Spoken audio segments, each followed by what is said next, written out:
Welcome to exam theory. तो RRB NTPC CBT 2 2017 में total आपके एग्जाम 9 शिफ्ट में कराए गए थे, जिसके सारे मैथ के सॉल्यूशन आपको इस चैनल पर देखने को मिलेंगे। तो आज हम लोग इस वीडियो में 18/1/2017 के शिफ्ट 3 के सारे मैथ के प्रश्नों के सॉल्यूशन इस वीडियो में देखेंगे। तो वीडियो के अंत तक जरूर बने रहिएगा। तो अगर आप इस चैनल पर नए हैं तो हमारे चैनल को सब्सक्राइब जरूर कर ले। ये हमारा सोशल मीडिया प्लेटफॉर्म है, आप हमसे यहाँ भी जुड़ सकते हैं। इसके लिंक आपको इस वीडियो के डिस्क्रिप्शन बॉक्स में मिल जाएंगे।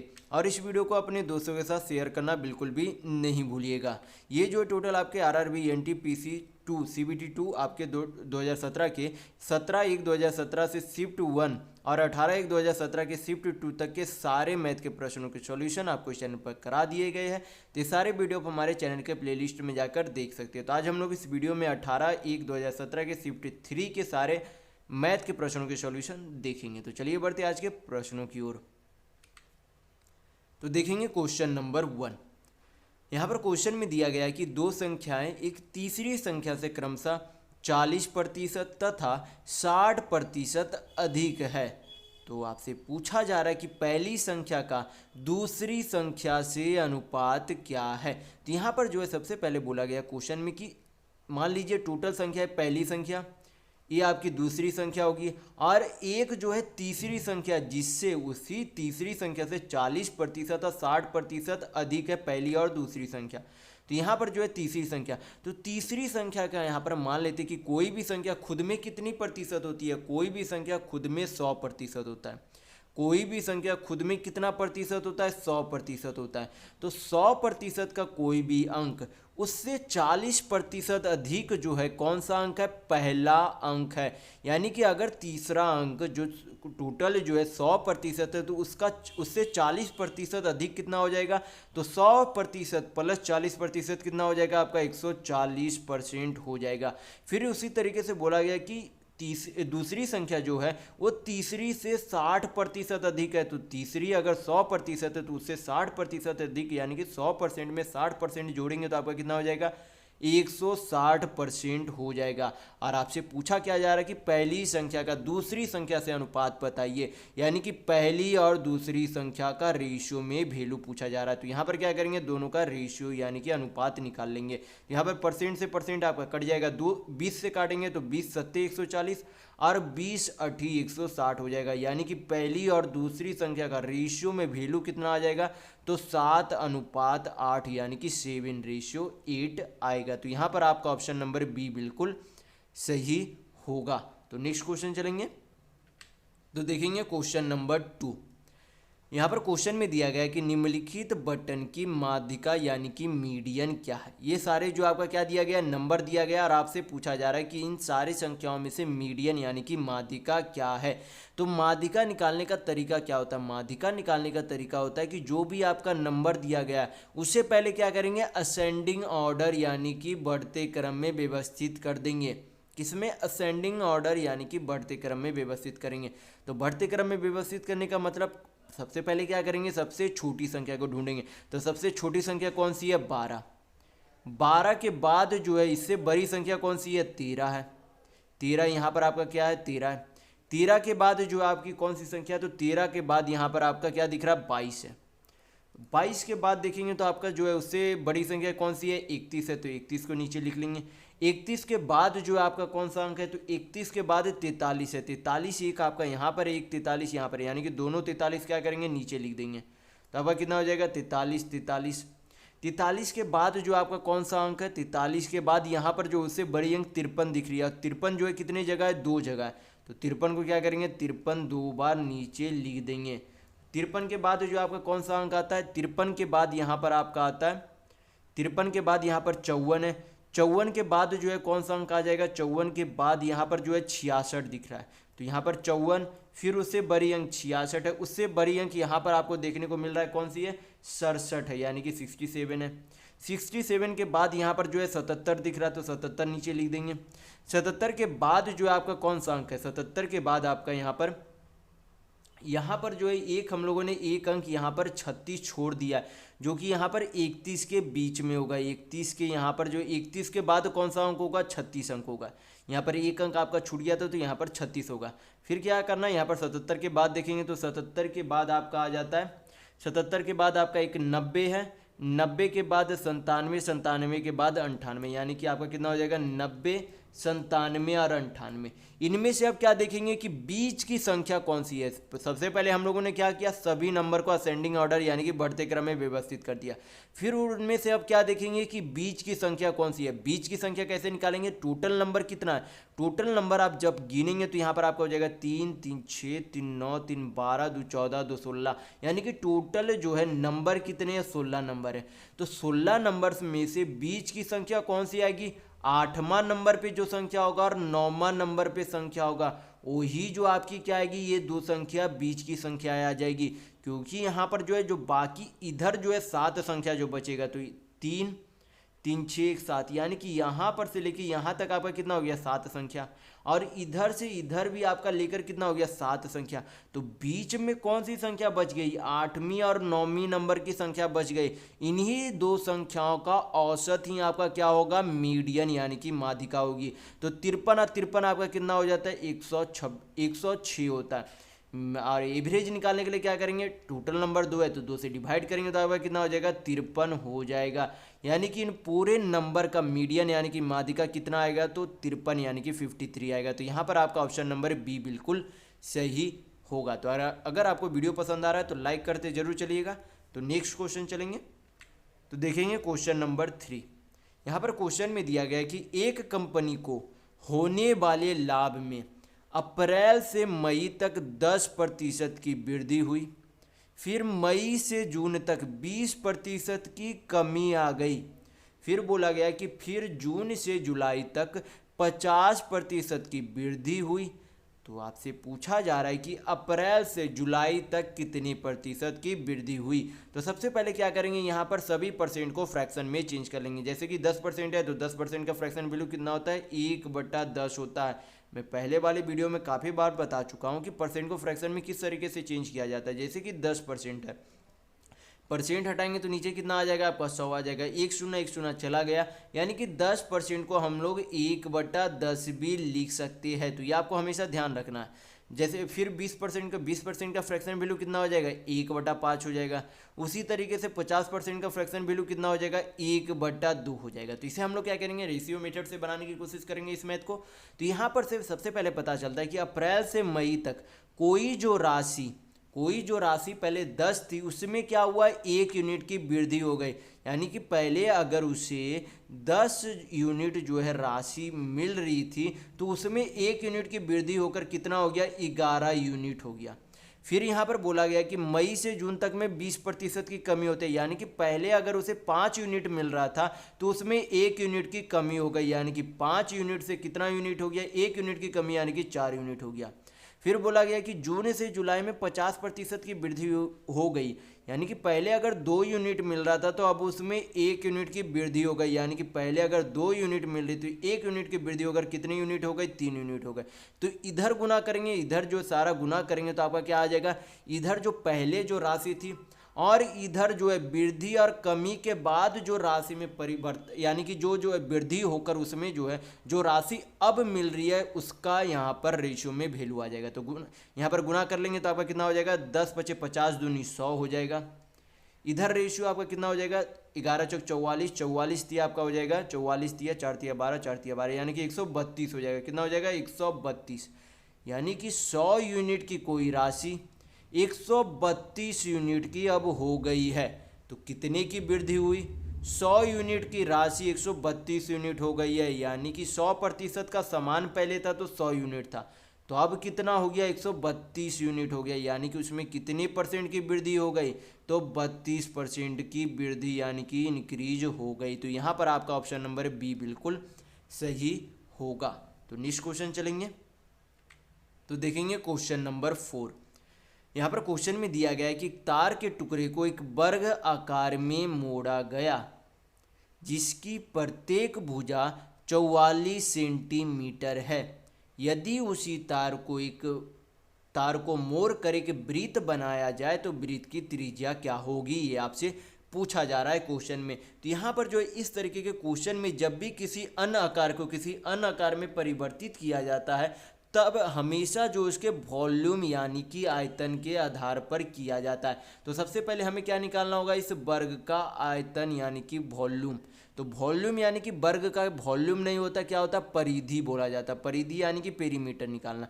तो अगर वर्ग की एक भुजा की लंबाई 44 सेंटीमीटर है तो वर्ग की कुल परिधि यानी कि कुल जो है आपका पेरीमीटर, टोटल पेरीमीटर कितना हो जाएगा। अगर एक भुजा 44 सेंटीमीटर है तो टोटल पेरीमीटर कितना हो जाएगा, 44 इंटू 4, क्योंकि टोटल जो है भुजाओं की संख्या कितनी होती है वर्ग में 4।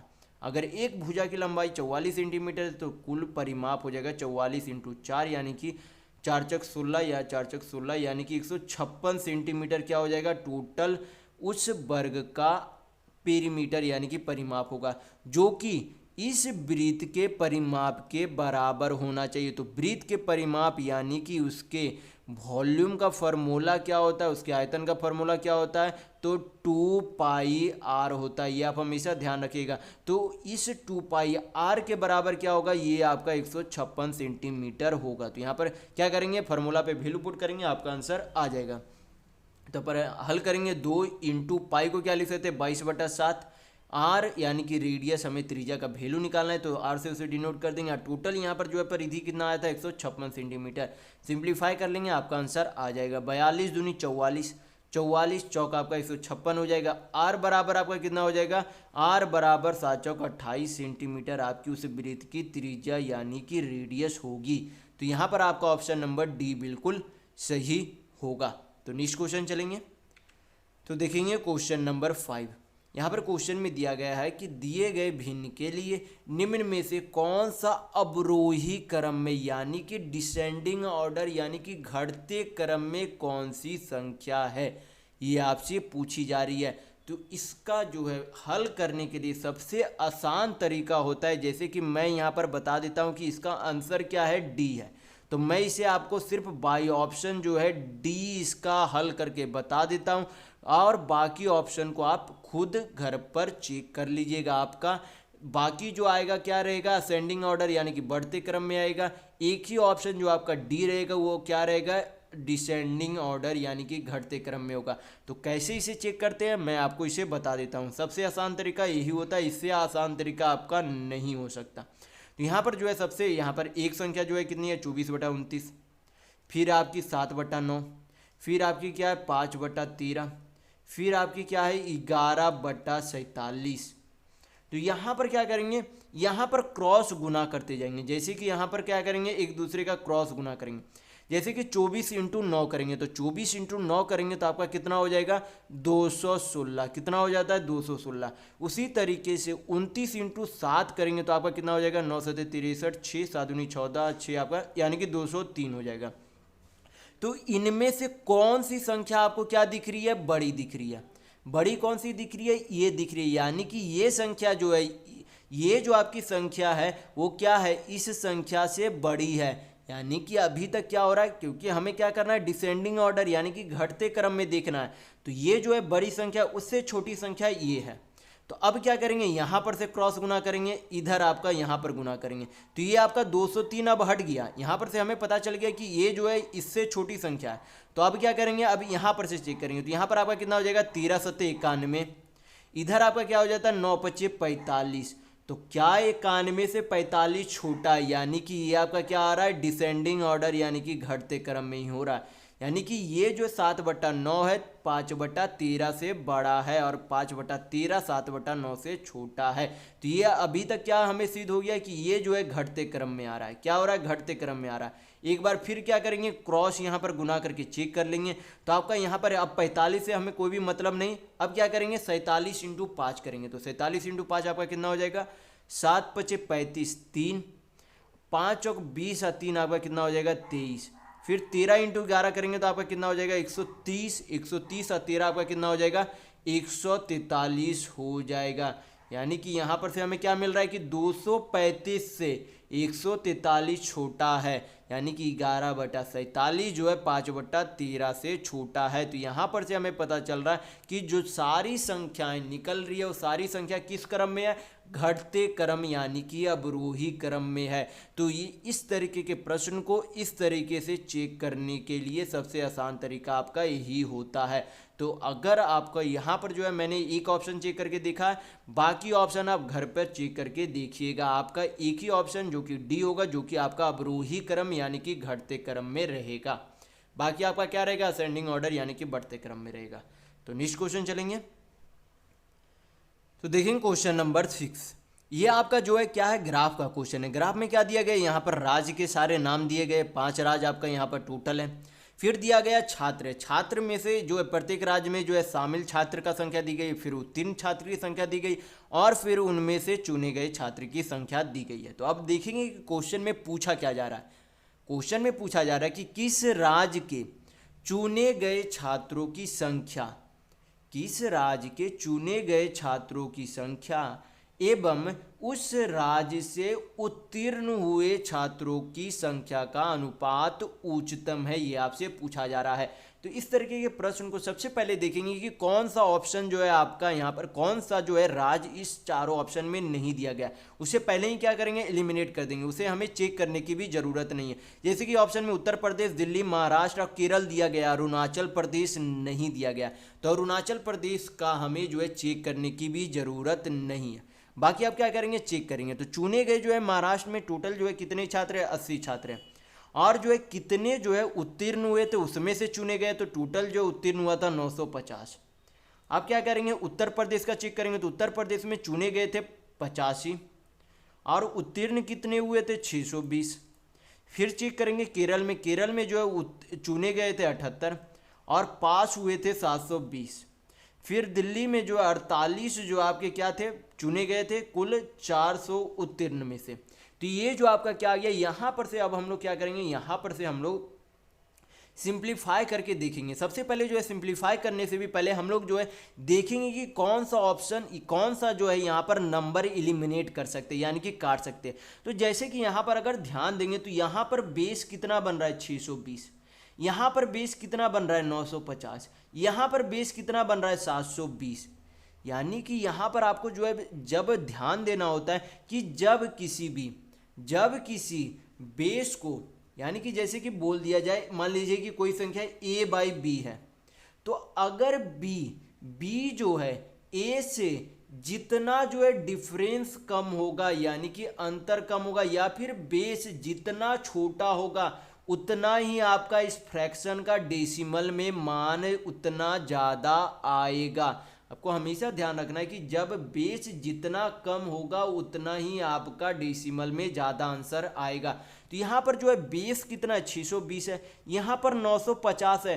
तो 950 को जब 80 यानी कि 80 को जब 950 से भाग देंगे तो क्या यहाँ पर 85 को जब 620 से भाग देंगे तो क्या ये कम आएगा। यहाँ पर क्या होगा, यहाँ पर बेस भी छोटा और यहाँ पर ऊपर में जो आपका अंश दिख रहा है वो क्या है, इससे अधिक है, यानी कि ये तो आपका बिल्कुल नहीं हो सकता। फिर यहाँ पे चेक करेंगे तो यहाँ पर भी आपका क्या है, बेस इससे बड़ा है और आपका न्यूमरेटर यानी कि अंश जो है क्या है, इससे छोटा है, यानी कि ये भी आपका ऑप्शन नहीं हो सकता। तो अब कितने केवल राज्य बचे, केवल 2 राज्य बचे।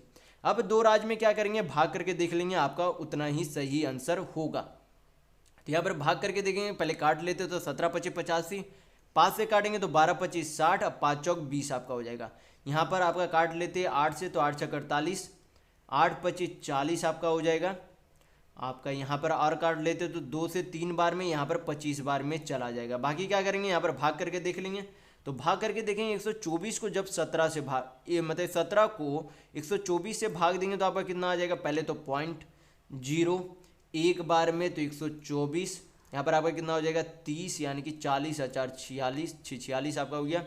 यहाँ पर आपका 1 शून्य आ आएगा तो 12 या 36 यानी कि 0.13 आएगा लगभग। यहाँ पर भाग दे के देखेंगे तो आपका कितना आएगा 0.3 को जब 25 से भाग देंगे तो आपका कितना आएगा 25, 1 5 बचेगा तो 25 दूनी 50 आएगा, यानी कि इसका वैल्यू जो है लगभग कितना आएगा 0.12 आएगा।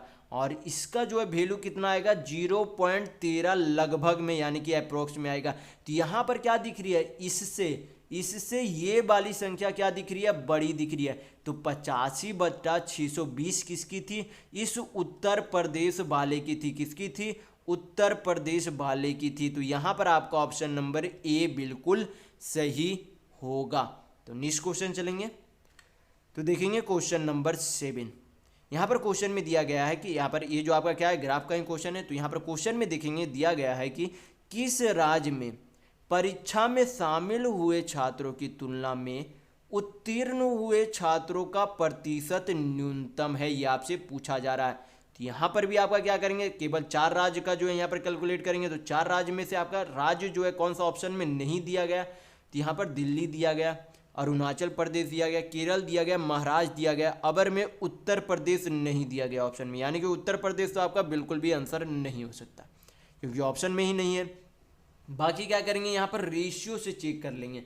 रेशियो से जो है इस तरीके के प्रश्न को हल करने के लिए सबसे बेहतर होता है।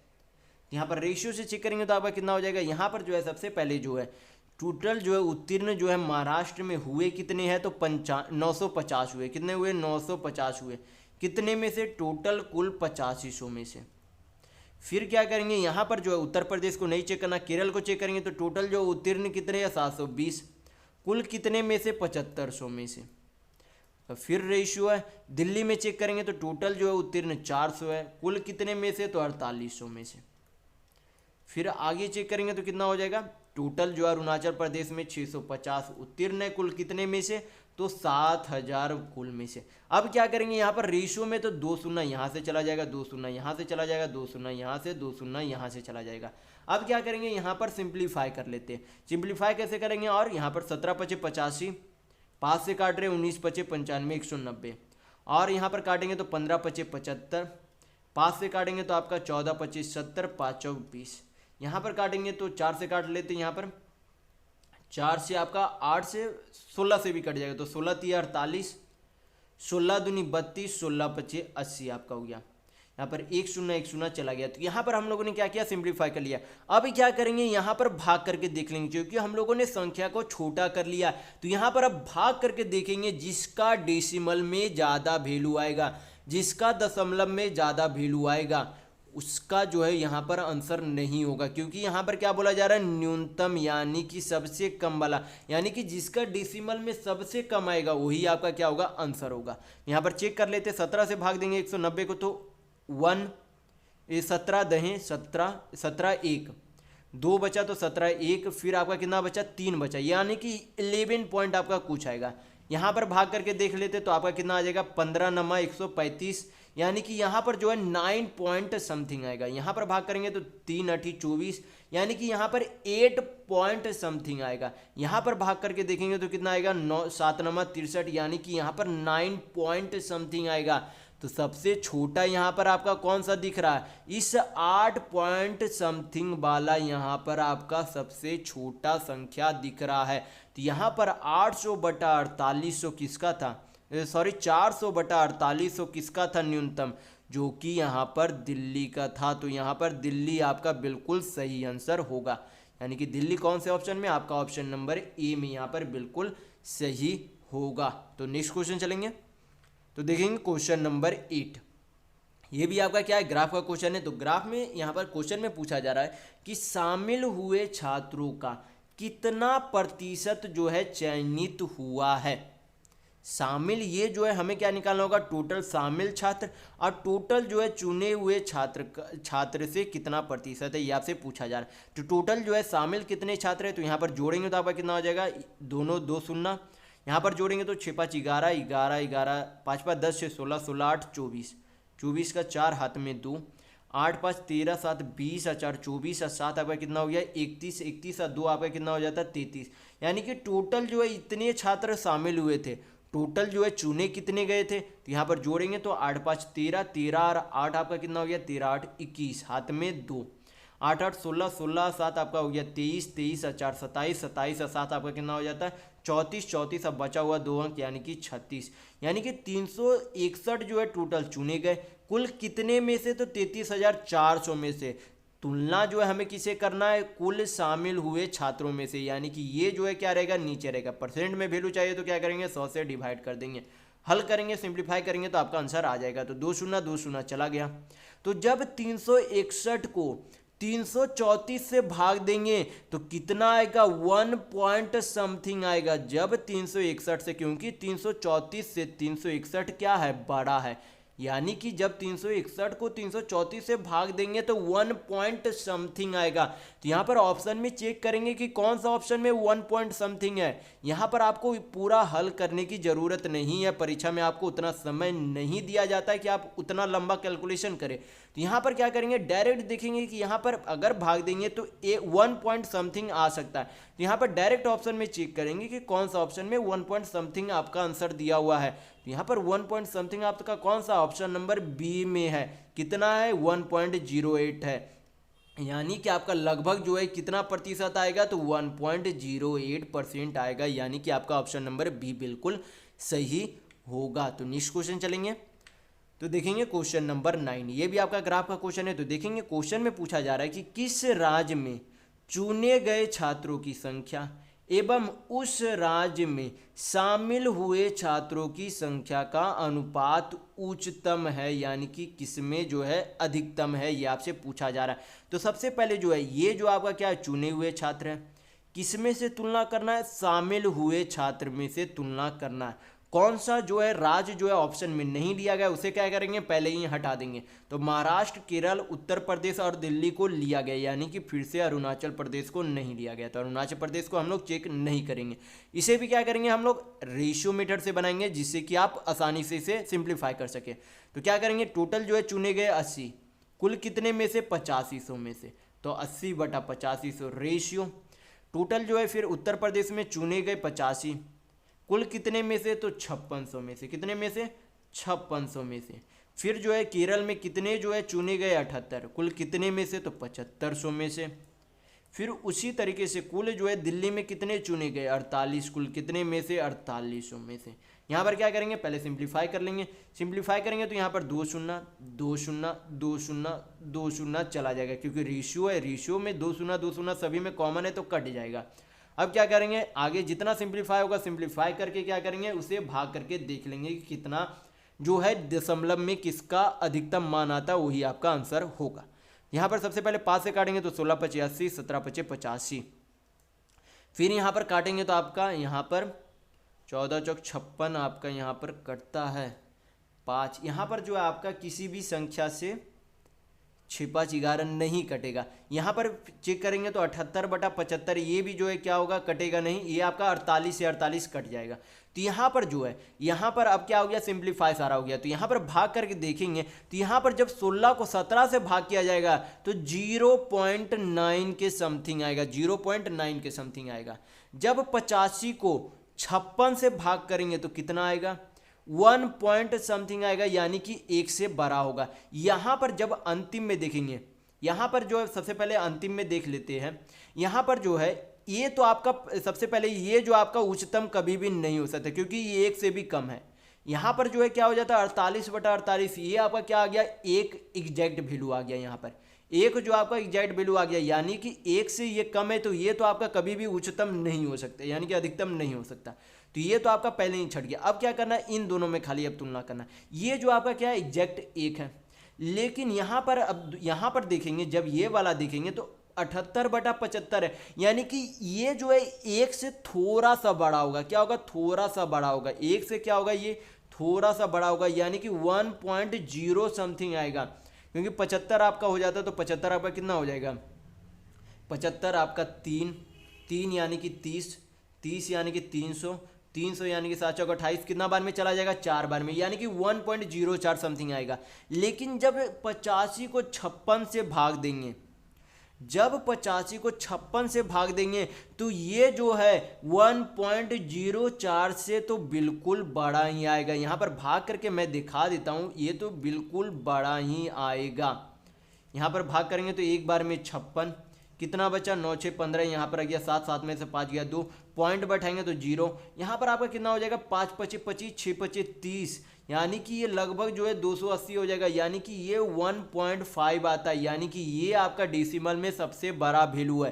तो ये किसका वैल्यू था, किस राज्य का वैल्यू था, जो कि टोटल 85 चुने गए थे, कितने 5600 में से किस में है, आपका उत्तर प्रदेश वाला है। कौन सा है, यूपी वाला है, यानी कि आपका ऑप्शन नंबर यहाँ पर सी बिल्कुल सही होगा। तो इस तरीके से आप इस तरीके का ग्राफ बनाएंगे तो आप आसानी से इसे हल कर सकते हैं।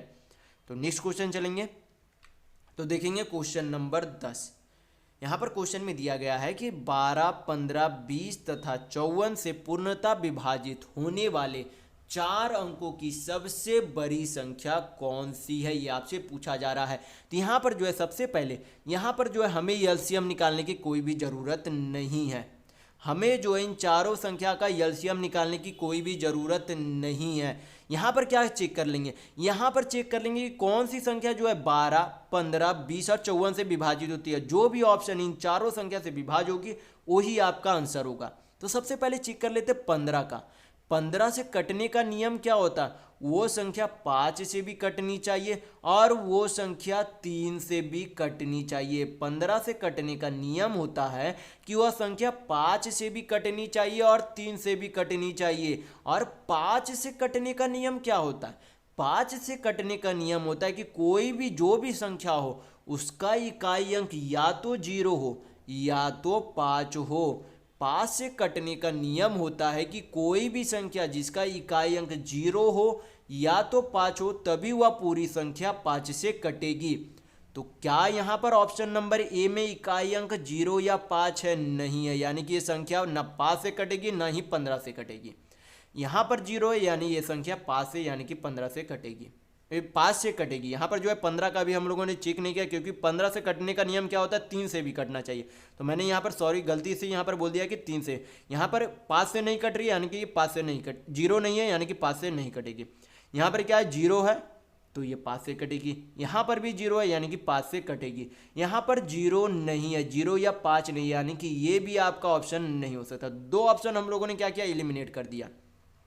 अब यहाँ पर 3 से चेक करेंगे तो 3 से चेक करने का नियम होता है कि जो भी आपका यहाँ पर नंबर दिया गया उसके डिजिट का सम 3 से विभाज्य होनी चाहिए। तो वो पूरी संख्या किससे विभाज्य होगी, 3 से विभाज्य होगी। तो इनका योगफल कितना होगा डिजिट का, तो 9 × 16 2 18, 18 क्या 3 से कटता है, तो कटता है 9 9 9 9 तिया कितना हो जाएगा 27, 27 क्या 3 से कटता है यानी कि कटता है, तो ये संख्या 3 से भी कटेगी। तो अब हम लोग क्या चेक करेंगे कि 12 से कटने का नियम क्या होता है, 12 से कटने का नियम होता है कि वह संख्या या तो 4 से कटे या तो 3 से कटनी चाहिए। और 4 से कटने का नियम क्या होता है, अंतिम 2 अंक, अगर अंतिम 2 अंक 4 से कट रही है, अगर अंतिम 2 अंक 4 से कट रही है तो पूरी संख्या 4 से कटेगी। तो क्या 4 से 20 कट रहा है, तो 4 से 20 कटेगा यानी कि पूरी संख्या 4 से कटेगी। 4 से क्या 90 विभाज्य होगा, क्या 90 जो है 4 से कटेगा, तो नहीं कटेगा, यानी कि आपका ऑप्शन नंबर सी भी यहाँ पर एलिमिनेट हो गया। तो यहाँ पर आपका कौन सा ऑप्शन सही होगा, ऑप्शन नंबर बी बिल्कुल सही होगा। तो यहाँ पर इस तरीके के प्रश्न को बाई ऑप्शन बनाने सबसे आसान होता है।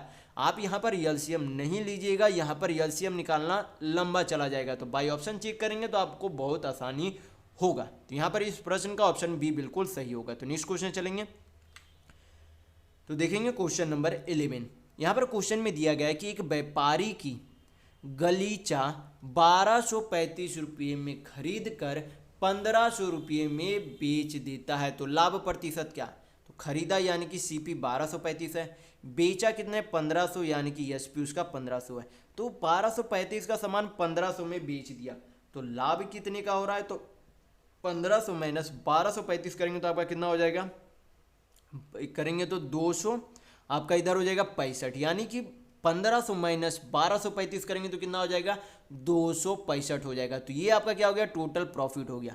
प्रॉफिट परसेंट या फिर लॉस परसेंट यानी कि लाभ प्रतिशत या हानि प्रतिशत हमेशा किस पर निकाली जाती है, सीपी यानी कि क्रय मूल्य। तो क्रय मूल्य कितना है 1235, कितना है 1235, परसेंट में वैल्यू चाहिए तो क्या करेंगे 100 से गुना करेंगे, सिंप्लीफाई कर लेंगे आपका आंसर आ जाएगा। तो हल करेंगे तो 5 × 5 = 25, 5 × 3 = 15, फिर काटेंगे तो 5 × 2 = 10, 5 × 4 = 20, 5 नमा आपका कितना हो गया 5 × 2 = 10, 5 × 4 = 20, 5 × 7 = 135। अब क्या करेंगे यहाँ पर क्या यहाँ पर ये कटेगा? 3 नंबर 27 नहीं कटेगा। तो अब क्या करेंगे, डायरेक्ट भाग करके देख लेंगे। किससे भाग करेंगे? 247 से भाग करेंगे। कितना? कुल मिलाकर 5300 को भाग करेंगे तो कितना हो जाएगा? पहले 2 बार में तो कितना हो जाएगा आपका यहाँ पर? 24 दूनी 48, 7 दूनी 14, यानी कि 994 हो जाएगा। कितना हो जाएगा? 494, सॉरी कितना हो जाएगा? 494। तो 530 में से 494 जाएगा तो कितना हो जाएगा? 36 शेषफल बचेगा यहाँ पर आपका कितना हो जाएगा? 0। तो फिर भाग देंगे तो आपका कितना बार में लगेगा? 1 बार में लगेगा। यानी कि आपका जो परसेंट वैल्यू आएगा कितना आएगा? 21 पॉइंट समथिंग आएगा। तो ऑप्शन में आप चेक करेंगे कि 21 पॉइंट समथिंग किसका आंसर है। पूरा भाग देने की ज़रूरत नहीं है, समय आपको परीक्षाओं में बचत करनी होती है तो पूरा चेक नहीं करना। 21 पॉइंट समथिंग देखेंगे कि कौन सा ऑप्शन में सही है। ऑप्शन नंबर यहाँ पर जब आप डी देखेंगे तो कितना हो रहा है? 21.46 हो रहा है। तो यही आपका क्या होगा? सही आंसर होगा, यानी कि आपका ऑप्शन नंबर डी बिल्कुल सही होगा। तो नेक्स्ट क्वेश्चन चलेंगे तो देखेंगे क्वेश्चन नंबर 12। यहाँ पर क्वेश्चन में दिया गया कि एक राशि साधारण ब्याज की एक निश्चित दर पर 4 वर्षों में 40% बढ़ जाती है। उसी दर पर चक्रवृद्धि ब्याज लगाने पर 3 वर्ष के बाद 6,000 रुपये पर मिलने वाली ब्याज की राशि क्या होगी? ये आपसे पूछा जा रहा है। तो यहाँ पर जो है सबसे पहले बोला गया कि 4 साल में कुल मिलाकर साधारण ब्याज कितने प्रतिशत मिलता है? तो 40% मिलता है। तो हम लोग क्या निकाल सकते हैं? 1 साल का साधारण ब्याज निकाल सकते हैं। और 1 साल का साधारण ब्याज और 1 साल का चक्रवृद्धि ब्याज क्या होते हैं? बराबर होते हैं। तो यहाँ पर क्या निकाल लेंगे? पहले 1 साल का साधारण ब्याज निकाल लेंगे। तो 1 साल का साधारण ब्याज कितना हो जाएगा? अगर 4 साल में 40% ब्याज है तो 1 साल का साधारण ब्याज 40/4, यानी कि 1 साल का साधारण ब्याज 10% है। तो 1 साल का साधारण ब्याज और 1 साल का चक्रवृद्धि ब्याज बराबर होते हैं। तो यानी कि यहाँ पर से पता चलता है कि चक्रवृद्धि ब्याज भी आपका कितना है? कंपाउंड इंटरेस्ट भी आपका प्रत्येक साल 10% लग रहा है। तो यहाँ पर आपसे पूछा जा रहा है कि 3 वर्षों के बाद 6,000 रुपये पर राशि यानी कि चक्रवृद्धि ब्याज कितना मिलेगा। तो यहाँ पर 10% को सबसे पहले क्या करेंगे? फ्रैक्शन में चेंज करेंगे। फ्रैक्शन में चेंज करेंगे तो कितना हो जाएगा? 1/10। क्या हो जाएगा? 1/10, यानी कि 10 यूनिट की कोई राशि पर प्रत्येक साल 1 यूनिट का ब्याज लगता है। तो टोटल कितने साल ब्याज लगेगा? 3 साल ब्याज लगेगा। यानी कि 10 यूनिट की कोई राशि पर 1 यूनिट का ब्याज लगता है, यानी कि कितना जो है ब्याज लगकर वो राशि कितनी हो जाती है? 11 यूनिट। तो ये पहले साल। दूसरे साल में अब आपका 10 यूनिट का राशि 11 यूनिट बन जाएगा। तीसरे साल में भी आपका 10 यूनिट का राशि 11 यूनिट बन जाएगा। तो इधर जब आप गुना करेंगे तो आपका क्या निकलेगा? प्रिंसिपल यानी कि मूलधन निकलेगा। और इधर जब आप गुना करेंगे तो आपका क्या निकलेगा? अमाउंट यानी कि मिश्र धन का अनुपात में वैल्यू निकलेगा। तो आपका इधर कितना हो जाएगा? 10 × 10 × 10, यानी कि टोटल 1000 हो जाएगा। और 11 × 11 × 11 आपका कितना हो जाएगा? 1331 होगा। कितना होगा? 1331 होगा। तो यहाँ पर से हमें क्या पता चलता है कि कोई भी मूलधन कितने यूनिट है? 1000 यूनिट है। और कोई भी मिश्र धन कितने यूनिट है? तो 1331 यूनिट है। तो आपको पता होना चाहिए कंपाउंड इंटरेस्ट यानी कि चक्रवृद्धि ब्याज बराबर क्या होता है? अमाउंट माइनस प्रिंसिपल होता है, यानी कि मिश्र धन माइनस मूलधन होता है। तो कंपाउंड इंटरेस्ट यहाँ पर कितने यूनिट लग रहा है? तो दोनों का अंतर कितने यूनिट है? तो 1331 माइनस 1000 करेंगे तो कितना हो जाएगा? 331 यूनिट क्या लग रहा है? चक्रवृद्धि ब्याज यानी कि कंपाउंड इंटरेस्ट लग रहा है। इसी का हमें क्या निकालना है? रुपये में वैल्यू निकालना है। तो यहाँ पर जो प्रिंसिपल कितने यूनिट है? 1000 यूनिट।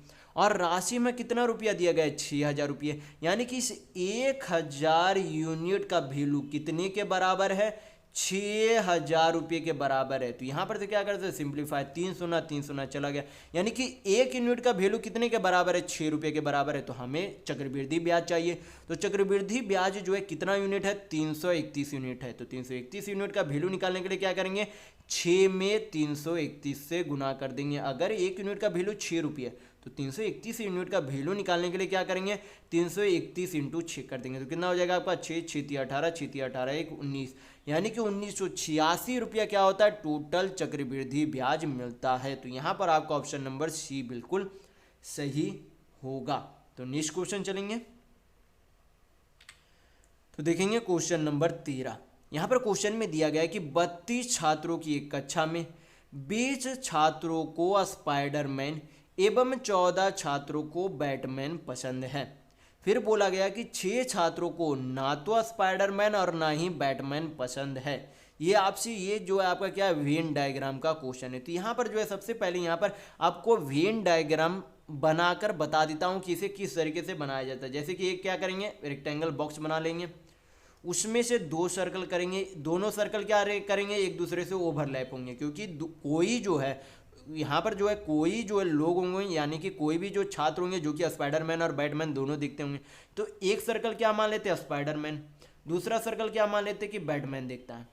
तो उसमें से बोला गया कि यहाँ पर जो है बोला गया टोटल जो है छात्रों की संख्या कितनी है, 32 है। उनमें से 6 छात्र जो ना तो स्पाइडरमैन देखते ना ही बैटमैन देखते, यानी कि उससे हम लोग क्या कर देंगे, सर्कल से यहाँ पर निकाल देंगे। यानी कि ये जो आपका 6 लोग है वो ना तो बैटमैन देखते ना ही स्पाइडरमैन देखते। तो यहाँ पर से कोई जो लोग होगा जो तो स्पाइडरमैन और बैटमैन दोनों दिखता होगा, यानी कि मान लेते कि यक्ष लोग जो है स्पाइडरमैन भी देखते हैं और बैटमैन भी देखते हैं। तो यहाँ पर फिर क्वेश्चन में बोला गया कि 20 छात्र क्या देखते हैं, स्पाइडरमैन देखते हैं। तो यक्ष छात्र दोनों देखते हैं। ये जो आपका यक्ष छात्र क्या है, यक्ष छात्र जो है यहाँ पर दोनों देख रहा है, लेकिन स्पाइडरमैन टोटल जो है देखने वाले कितने लोग हैं, 20 छात्र है। तो यहाँ से ये जो है सिर्फ इतने का वैल्यू कितना हो जाएगा, अगर इस पूरे सर्कल स्पाइडरमैन वाले पूरे सर्कल का वैल्यू अगर 20 छात्र है तो यहाँ पर यक्स अगर माइनस कर देंगे तो यहाँ पर इसका ये जो है कितना हो जाएगा, 20 माइनस एक्स हो जाएगा। कितना हो जाएगा, 20 माइनस एक्स। उसी तरीके से बोला गया है कि 14 छात्र बैटमैन पसंद करते हैं। तो अगर ये जो है बैटमैन वाले यक्ष जो है यहाँ भी आ गया तो ये जो है सिर्फ इतना का वैल्यू, यानी कि सिर्फ बैटमैन देखने वाले कितने लोग होंगे, तो यहाँ पर 14 माइनस यक्ष लोग होंगे। तो ये आपका क्या बन गया, ग्राफ बन गया। ग्राफ इस तरीके से वेन डायग्राम का बनाया जाता है। अब क्या करेंगे, सिंपली से यहाँ पर सिंपल से आप हल कर सकते हैं। तो यहाँ पर क्वेश्चन में पूछा क्या जा रहा है, क्वेश्चन में पूछा जा रहा है कि कितने छात्रों को स्पाइडरमैन और बैटमैन दोनों पसंद है। क्या पूछा जा रहा है कि कितने छात्रों को स्पाइडरमैन और बैटमैन दोनों पसंद है, यानी कि हमें क्या निकालना होगा, इस यक्स का वैल्यू निकालना होगा। तो यक्स का वैल्यू कैसे निकालेंगे, ये जो है टोटल बॉक्स का वैल्यू कितना है, 32 छात्र के बराबर है। तो टोटल यहाँ पर क्या कर देंगे, टोटल यहाँ पर सारा योगफल कर देंगे, कितना है, 20 माइनस यक्स, यहाँ पर बीच वाला प्लस यक्स, फिर इधर जो है खाली सिर्फ बैटमैन वाला 14 minus x plus 14 minus x, plus ये जो है 6 छात्र जो कि कुछ नहीं खेलते थे, बराबर क्या है, टोटल छात्र 32। इधर भी आपका टोटल छात्र हो गया, इधर भी आपका टोटल छात्र हो गया। हल करेंगे आपका यक्स का वैल्यू आ जाएगा, तो माइनस एक्स प्लस एक्स चला जाएगा, यक्स को उधर भेजेंगे तो प्लस एक्स, बाकी सारा क्या करेंगे, 32 को इधर भेज देंगे तो 20 और 14, 20, 14 6 20 होता है, तो 20 कितना हो जाएगा, 40। 40 में से 32 जाएगा तो कितना बचेगा, 8 बचेगा। यानी कि 8 छात्र ऐसे, क्योंकि यक्स का वैल्यू क्या होगा यहाँ पर, जो दोनों स्पाइडरमैन है और बैटमैन दोनों देखते हैं, यानी कि 8 लोग ऐसे हैं जो स्पाइडरमैन और बैटमैन दोनों देखते हैं। तो यहाँ पर आपका ऑप्शन नंबर बी बिल्कुल सही होगा। तो नेक्स्ट क्वेश्चन चलेंगे, तो देखेंगे क्वेश्चन नंबर 14। यहाँ पर क्वेश्चन में दिया गया है कि 32 छात्रों की एक कक्षा में 20 छात्रों को स्पाइडरमैन एवं 14 छात्रों, यानी कि ये जो है पिछले वाले ही क्वेश्चन का वेन डायग्राम दिया गया। तो यहाँ पर क्वेश्चन में हम लोग देखेंगे क्वेश्चन में पूछा क्या जा रहा है। क्वेश्चन में पूछा जा रहा है कि कितने छात्रों को या तो स्पाइडरमैन या फिर बैटमैन पसंद है।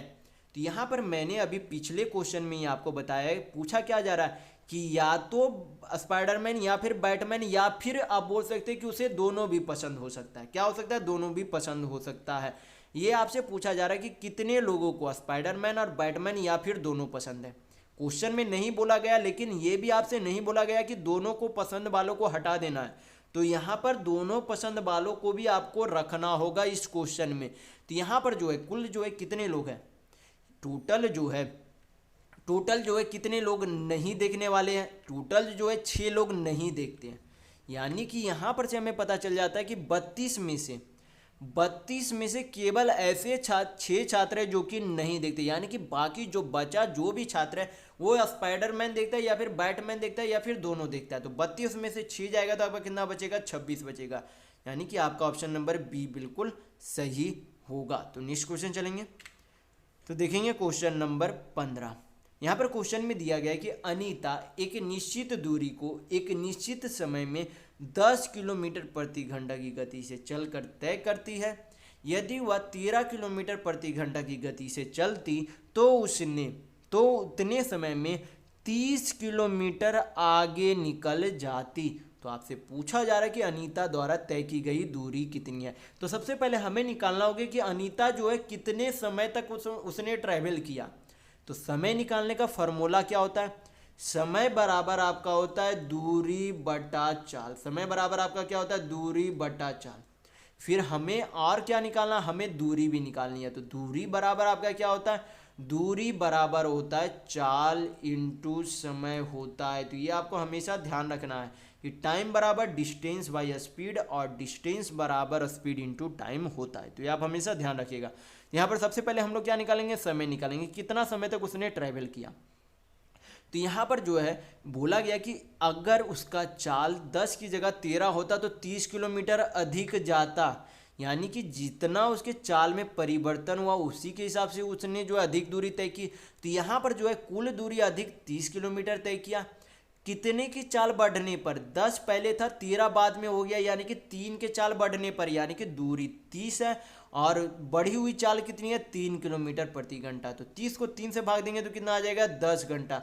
यानी कि अनीता ने कुल 10 घंटे तक यात्रा की थी। तो यहाँ पर फिर पूछा गया कि अनीता द्वारा तय की गई दूरी कितनी है। तो चला था वो कितने की चाल से, 10 किलोमीटर प्रति घंटा की चाल से। कितने समय तक चला, तो 10 घंटे तक चला। तो दूरी बराबर अभी आपको बताया गया कि चाल इंटू समय होता है। तो चाल कितना था, 10, समय कितना लगा था, 10 घंटा। दोनों का गुना करेंगे तो आपका क्या आ जाएगा, डिस्टेंस यानी कि दूरी आ जाएगा। तो 10 इंटू 10 आपका कितना हो जाएगा, 100 किलोमीटर, यानी कि अनीता द्वारा 100 किलोमीटर चला गया था। तो यहाँ पर आपका ऑप्शन नंबर ए बिल्कुल सही होगा। तो नेक्स्ट क्वेश्चन चलेंगे, तो देखेंगे क्वेश्चन नंबर 16। यहाँ पर क्वेश्चन में दिया गया कि 18 पेनों का क्रय मूल्य 12 पेनों के विक्रय मूल्य के बराबर है, तो लाभ प्रतिशत क्या होगा, ये आपसे पूछा जा रहा है।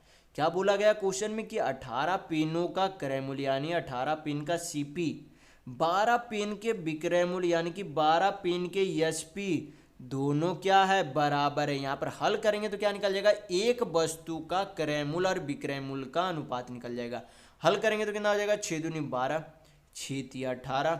तो सीपी बाई एसपी आपका कितना हो जाएगा, 2/3 हो जाएगा। यानी कि एक वस्तु का क्रय मूल्य कितने यूनिट है, 2 यूनिट है। एक वस्तु का विक्रय मूल्य कितने यूनिट है, 3 यूनिट है। यानी कि 2 यूनिट का सामान उसने 3 यूनिट में बेच दिया। तो कितने का लाभ हुआ, 2 का सामान 3 में बेचा, यानी कि 1 यूनिट का लाभ हुआ। लाभ प्रतिशत हमेशा क्रय मूल्य पर निकाली जाती है। तो क्रय मूल्य कितना है, 2 यूनिट। परसेंट में वैल्यू चेंज करने के लिए 100 से गुना करेंगे। हल करेंगे आपका आंसर आ जाएगा। 2 से काटेंगे 100 को तो कितना बार में चला जाएगा, 50 बार में। यानी कि कुल मिलाकर उसे 50% का एक वस्तु पर लाभ होता है, या फिर बोल सकते हैं कुल मिलाकर उसे 50% का लाभ होता है। तो यहाँ पर आपका ऑप्शन नंबर बी बिल्कुल सही होगा। तो नेक्स्ट क्वेश्चन चलेंगे, तो देखेंगे क्वेश्चन नंबर 17। यहाँ पर क्वेश्चन में दिया गया कि पंकज 80 रुपये में 10 नींबू खरीदता है। 25% लाभ प्राप्त करने के लिए उसे 1 दर्जन नींबू कितने मूल्य पर बेचने होंगे, ये आपसे पूछा जा रहा है। तो यहाँ पर क्या करेंगे, इस तरीके के प्रश्न को रुपया को हमेशा ऊपर लिखेंगे, नींबू की जो संख्या है उसे बटा करके नीचे लिखेंगे। ये आपका क्या आ जाएगा, 1 नींबू की यहाँ पर सीपी आ जाएगी। तो अगर कुल मिलाकर 80 रुपये में 10 नींबू खरीदा जाता है तो 1 नींबू में कितने में खरीदा गया होगा, 8 रुपये में।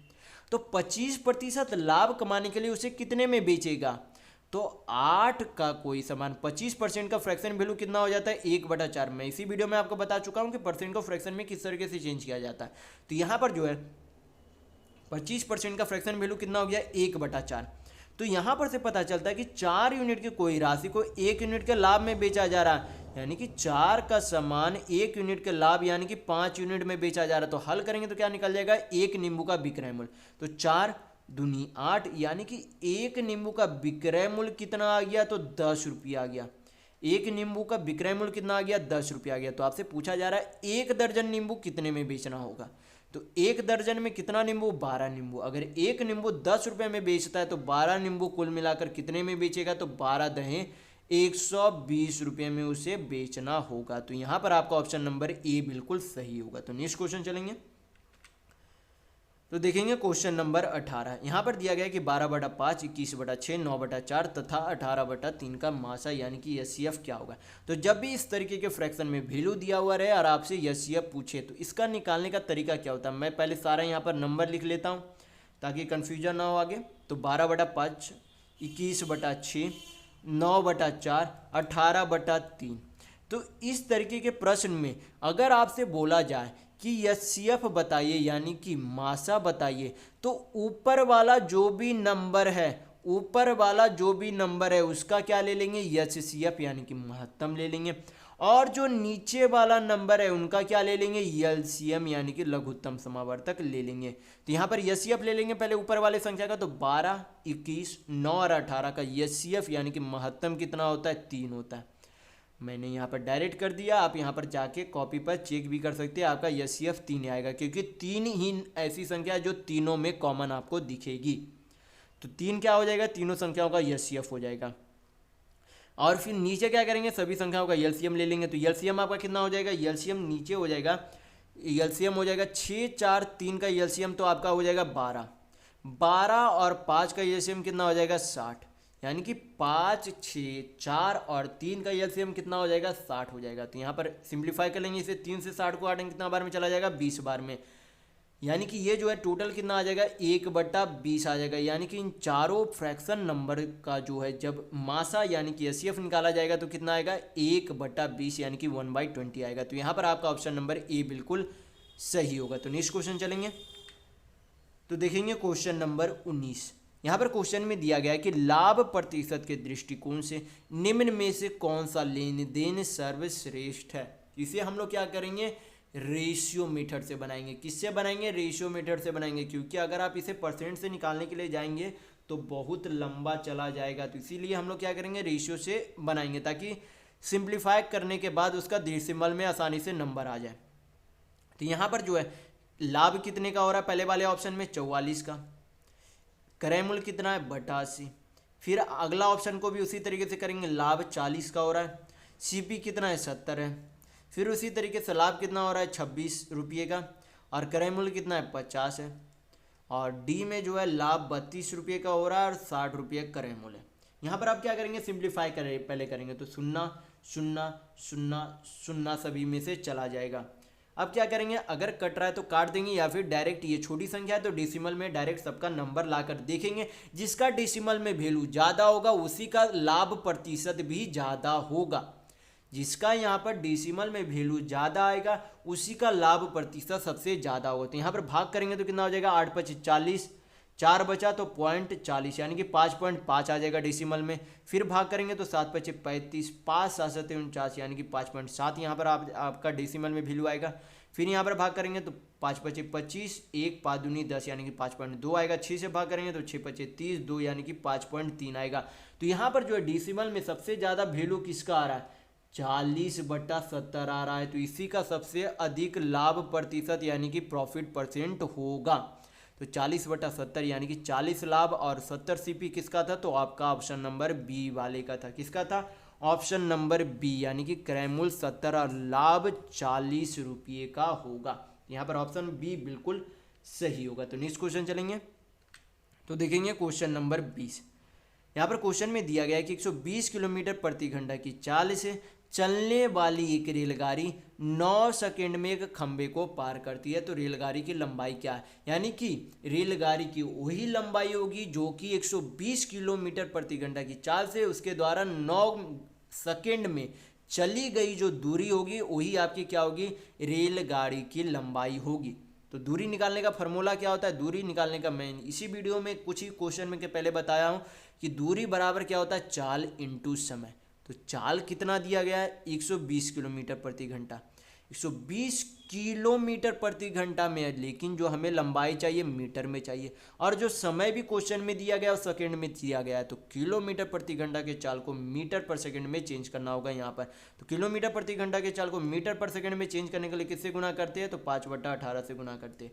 तो ये आपका क्या हो गया, चाल हो गया मीटर पर सेकंड में। दूरी निकालना है तो चाल इंटू समय होता है, तो समय कितना लेता है, 9 सेकंड। हल कर लेंगे तो आपका क्या आ जाएगा, ट्रेन की लंबाई आ जाएगी। तो 9 दूनी 18, 2 से काटेंगे 120 को तो 60 बार में 6 बचे, यानी कि 300 टोटल आ जाएगा। तो रेलगाड़ी की लंबाई कितनी होगी, तो 300 मीटर। तो यहाँ पर आपका ऑप्शन नंबर बी बिल्कुल सही होगा। तो नेक्स्ट क्वेश्चन चलेंगे, तो देखेंगे क्वेश्चन नंबर 21। यहाँ पर पूछा जा रहा है कि 15, 25 और 125 का लासा यानी कि एलसीएम क्या होगा। तो यहाँ पर जो है बेसिक से आपको निकालने के लिए आता होगा, तो बेसिक से मैं आपको यहाँ पर निकाल के नहीं बताऊंगा। यहाँ पर जो है मैं इसे डायरेक्ट बनाने का तरीका आपको बताऊंगा। सबसे पहले क्या करेंगे, डायरेक्ट अगर आपको निकालना है तो किस तरीके से करेंगे, सबसे पहले बड़ी संख्या ले लेंगे। इन तीनों में से सबसे बड़ी संख्या कौन सी, 125। 125 ले लिया हम लोगों ने। फिर क्या करेंगे, 125 में क्या 25 कॉमन दिख रहा है पूरा पूरा, तो 25 125 में कॉमन दिख रहा है, क्योंकि 125 25 125 होता है, यानी कि 25 को हम पूरी तरह निगलेक्ट कर देंगे। फिर क्या देखेंगे, 125 में 15 का कितना फैक्टर आता है, 15 को हम लोग क्या बोल सकते हैं, 5 × 3। तो 5 तो पहले से ही 125 में आया हुआ है, आया कौन सी संख्या नहीं है, 3 नहीं आया, यानी कि क्या करेंगे 125 में 3 से गुना कर देंगे। तो आपका क्या आ जाएगा, एलसीएम यानी कि लघुत्तम आ जाएगा। तो एलसीएम आपका कितना हो जाएगा, 125 × 3, तो 5 तिया 15, 12 तिया 36, 37, यानी कि इन तीनों संख्याओं का एलसीएम कितना होगा, 375 होगा। तो यहाँ पर आपका ऑप्शन नंबर बी बिल्कुल सही होगा। तो ये आपका हो गया शॉर्टकट तरीके से। अगर आपको बेसिक से पता है, इस तरीके से नहीं निकाल सकते, तो बेसिक से आप निकाल कर देख लीजिएगा, आपका ऑप्शन नंबर बी ही सही होगा। तो नेक्स्ट क्वेश्चन चलेंगे, तो देखेंगे क्वेश्चन नंबर 22। यहाँ पर क्वेश्चन में दिया गया है कि एक कक्षा में 45 छात्र हैं, जिसमें लड़कों और लड़कियों का अनुपात कितना है, 4:5 है। यदि कक्षा में 4 नए लड़के शामिल हो जाते हैं तो लड़कों की संख्या 20% बढ़ जाएगी। कक्षा में लड़कियों की संख्या ज्ञात कीजिए, ये आपसे पूछा जा रहा है। तो यहाँ पर जो है सबसे पहले यूनिट में जो है टोटल बॉयज और गर्ल टोटल कितने यूनिट थे, तो 4 और 5 यानी कि 9 यूनिट थे। इस 9 यूनिट बराबर टोटल कितने छात्र थे, तो 45 छात्र थे। तो 1 यूनिट बराबर कितने छात्र होंगे, तो 9 से 45 को काटेंगे तो 5 बार में चला जाएगा, यानी कि 1 यूनिट बराबर 5 छात्र। तो यहाँ पर से क्या निकाल सकते हैं, बॉयज और गर्ल यानी कि लड़के और लड़कियों का निश्चित संख्या निकाल सकते हैं। तो बॉय यानी कि लड़के कितने थे, तो 4 यूनिट थे, यानी कि लड़के से हमें ऐसे भी कोई मतलब नहीं है, हमें जो है क्या चाहिए, लड़की से मतलब है। लड़की का यहाँ पर वैल्यू पूछा जा रहा है, तो 1 यूनिट बराबर 5 छात्र है, तो लड़की कितने यूनिट थे, 5 यूनिट थे। तो अगर 1 यूनिट का वैल्यू 5 छात्र है, तो 5 यूनिट का वैल्यू कितना हो जाएगा, 25 हो जाएगा, यानी कि कुल मिलाकर कितने लड़कियां थी, कुल छात्रों में से 25 लड़कियां थी। उसमें बोला गया कि लड़की में जो है क्या हुआ, 20% की उसमें वृद्धि हुई। क्या हुआ, 20% की वृद्धि हुई। तो 25 का 20% कितना होगा, 20% का फ्रैक्शन वैल्यू 1/5 होता है, और 25 का 1/5 कितना होगा, तो 5 होगा, यानी कि 5 स्टूडेंट की क्या हुई, वृद्धि हुई। मैंने परसेंट को फ्रैक्शन में चेंज करने के लिए मैं बता चुका हूँ आपको कि किस तरीके से चेंज किया जाता है। तो 20% का फ्रैक्शन वैल्यू 1/5, यानी कि 25 का 1/5 क्या होता है, वृद्धि हुआ, उतने छात्र की वृद्धि हुई। तो 25 का 1/5 5 होता है, यानी कि 5 लड़की क्या हुई, अधिक, यानी कि उसकी संख्या में वृद्धि हुई, कितनी की, 5 की। तो 25 और 5 कितना हो जाएगा, अब 25 और 5 आपका 30 हो जाएगा, कितना हो जाएगा, 30, यानी कि अब जो है लड़कियों की संख्या कुल मिलाकर कितनी है, तो 30 है। तो यहाँ पर आपका ऑप्शन नंबर ए बिल्कुल सही होगा। तो नेक्स्ट क्वेश्चन चलेंगे, तो देखेंगे क्वेश्चन नंबर 23। यहाँ पर क्वेश्चन में दिया गया है कि 3,45,678 को गुना करना है किससे, 9,99,999 को। तो आप इतना लंबा तो बिल्कुल गुना नहीं कर सकते, तो इसका जो है आसानी से हल करने के लिए किया क्या जाता है, जैसे कि 3,45,678 है, उसको क्या करेंगे, और यहाँ पर जो है गुना है, गुना जो है किसे करना है, 9,99,999 को। क्या हम लोग इसे इस तरीके से लिख सकते हैं कि 10 लाख, क्या 10 लाख यानी कि 6 शून्य 3 3 6 शून्य, 10 लाख माइनस 1, 9,99,999 को हम लोग लिख सकते हैं 10 लाख माइनस 1। अब क्या करेंगे, अंदर इसका जो है गुना करेंगे तो आपका क्या आ जाएगा, आंसर आ जाएगा। सिंप्लीफाई कर लेंगे, अब आपका आंसर आ जाएगा। तो यहाँ पर गुना करेंगे तो आपका कितना हो जाएगा, 3 4 5 6 7 8 पे कितना शून्य, 6 शून्य, आपका टोटल 3 3 6 शून्य। फिर माइनस क्या करेंगे हम लोग, इस टोटल संख्या में से 3 4 5 6 7 8 माइनस कर देंगे। तो कितना हो जाएगा यहाँ पर 3 4 5 6 7 8, क्या करेंगे माइनस करेंगे। माइनस करने के बाद जो आपका आंसर आएगा, जो आपका यहाँ पर सिंप्लीफाई करने पर आंसर आएगा, वही आपका सही आंसर होगा। तो यहाँ पर माइनस करेंगे तो 10 में से 8 गया 2, 9 में से 7 गया 2, 9 में से 6 गया 3, 9 में से 5 गया 4, 9 में से 4 गया 5, 9 में से 3 गया 6, यहाँ पर 7 में से, यहाँ पर से 8 में से 1 जाएगा तो कितना बचेगा 7, 7 6 5 3 4, यानी कि ये जो आपका क्या हो गया, इतना जो आपका क्या होगा आंसर होगा। तो ऑप्शन में आप चेक कर लेंगे कि कौन सा ऑप्शन सही है। तो 3 4 5 6 7 7 7 7 6 5 4 3 2 2, यानी कि आपका ऑप्शन नंबर बी बिल्कुल यहाँ पर सही होगा। तो नेक्स्ट क्वेश्चन चलेंगे। तो देखेंगे क्वेश्चन नंबर 24। यहाँ पर दिया गया क्वेश्चन में कि प्रिया एक निश्चित धनराशि निवेश करती है तथा 3 वर्ष बाद 8800 रुपये प्राप्त करती है। यदि साधारण ब्याज की दर 40% है तो प्रिया द्वारा निवेश किया गया मूलधन यानी कि प्रिंसिपल क्या है, ये आपसे पूछा जा रहा है। तो यहाँ पर जो है सबसे पहले आपको पता होना चाहिए, और मैं पहले वाले वीडियो में काफ़ी बार बोल चुका हूँ कि कोई भी मूलधन यानी कि कोई भी प्रिंसिपल खुद में कितने प्रतिशत होते हैं, 100% होती है। कोई भी राशि, कोई भी मूलधन खुद में कितने प्रतिशत होती है, 100% होती है। तो यहाँ पर जो है कुल मिलाकर अगर एक साल में 40% ब्याज लगता है तो 3 सालों में कुल मिलाकर कितने प्रतिशत ब्याज लगेगा। तो एक साल में अगर 40% ब्याज लगता है तो 3 साल में कुल मिलाकर साधारण ब्याज 40 तिया 120% क्या लगेगा, ब्याज लगेगा।